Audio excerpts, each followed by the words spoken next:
ഇന്ന് ഞാൻ ചെയ്ത് കാണിക്കുന്നത് ഒരു മാമ്പഴ പുളിശ്ശേരിയുടെ റെസിപ്പിയാണ്. ഇതുണ്ടാക്കിയിരിക്കുന്നത് മൂവാണ്ടൻ മാങ്ങ വെച്ചിട്ടാണ്. മൂവാണ്ടൻ മാങ്ങ നല്ലതുപോലെ പഴുത്തത് കിട്ടിയപ്പോൾ അത് വെച്ചിട്ടാണ് ഞാൻ ഈ പുളിശ്ശേരി ഉണ്ടാക്കിയിരിക്കുന്നത്.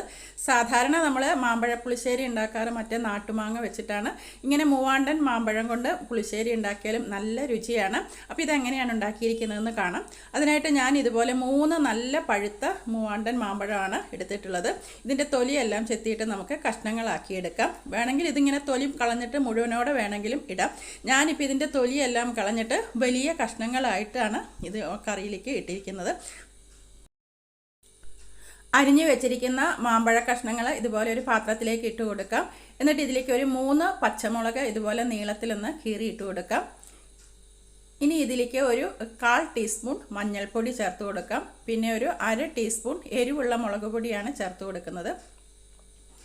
ഇനി കറിയിലേക്ക് ആവശ്യമുള്ള ഉപ്പും കൂടി ചേർത്ത് കൊടുക്കാം. കല്ലുപ്പാണ് ഞാനിപ്പോൾ ഇട്ടിരിക്കുന്നത്. പിന്നെ കുറച്ച് കറിവേപ്പിൻ്റെ ഇല കൂടി ഇട്ട് കൊടുക്കാം.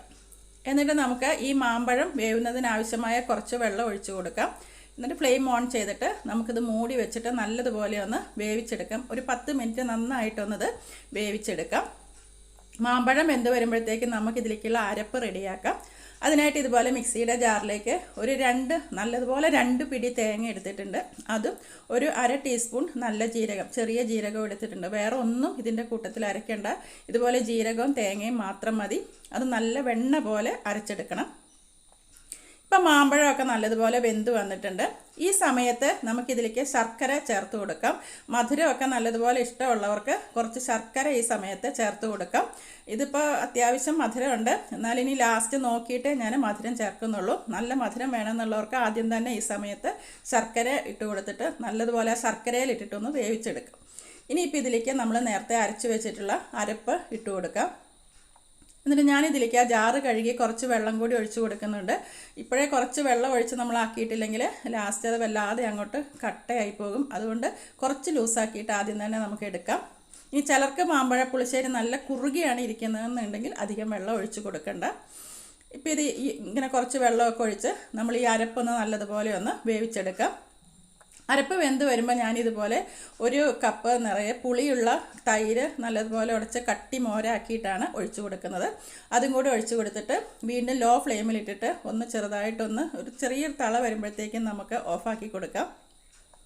ഇപ്പോൾ ഉപ്പ് കുറച്ച് കുറവായിരുന്നു. അപ്പം ഞാൻ കുറച്ച് ഉപ്പും കൂടി ഇട്ട് കൊടുത്തിട്ടുണ്ട്. അതുപോലെ ഇതിപ്പോൾ രുചിച്ച് നോക്കിയപ്പം ഇച്ചിരി മധുരം കുറവാണെന്ന് തോന്നി. അതുകൊണ്ട് ഞാൻ ഈ സമയത്ത് കുറച്ച് ശർക്കരപ്പൊടി ഇട്ട് കൊടുക്കുന്നുണ്ട്. ഇനി മധുരം ഇങ്ങനെ ശർക്കരപ്പൊടി ആയതുകൊണ്ട് ഇപ്പോൾ അവസാനം ഇട്ടാലും കുഴപ്പമില്ല. നമ്മൾ വലിയ ശർക്കരയൊക്കെയാണ് ഇടുന്നതെങ്കിൽ മാമ്പഴം വെന്ത് കഴിയുമ്പോൾ തന്നെ ഇട്ട് എടുക്കുകയാണ് നല്ലത്. ഇനി ശർക്കരപ്പൊടിയും കൂടി ഇട്ടിട്ട് വീണ്ടും ഒരു 2 മിനിറ്റ് നന്നായിട്ടൊന്ന് ചൂടാക്കിയെടുക്കാം. ഇപ്പോൾ ഇത് റെഡിയാക്കിയിട്ടുണ്ട്. നമുക്ക് റെഡി ആയിട്ടുണ്ട്. ഫ്ലെയിം ഓഫാക്കാം. ഇനി ഇതിലേക്ക് കടുക് താളിച്ചൊഴിക്കാനായിട്ട് ഇതുപോലെ ഒരു പാത്രം വെച്ച് കൊടുത്തിട്ട് നെയ്യിലാണ് നമ്മൾ കടുക് കാച്ചി ഒഴിക്കുന്നത്. എപ്പോഴും മാമ്പഴ പുളിശ്ശേരിയിൽ നെയ്യിൽ കടുക് കാച്ചി ഒഴിക്കുമ്പോഴാണ് ടേസ്റ്റ്.